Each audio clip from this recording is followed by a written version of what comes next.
Maganda yung ano ko dyan eh. Tuwa ni mama ko eh. Apple tree.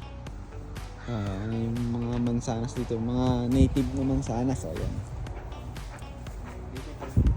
Native lang yan, par kasi maliliit lang. Ito yung malaking puno. Dahil bunga, hitik sa bunga eh, parang bayabas eh. Bayabas talaga yan. Hitik yung puno.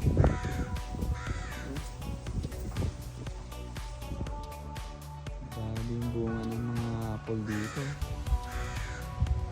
Hindi pa natin makain kasi ano pa, hilaw pa. Mabubot pa siya.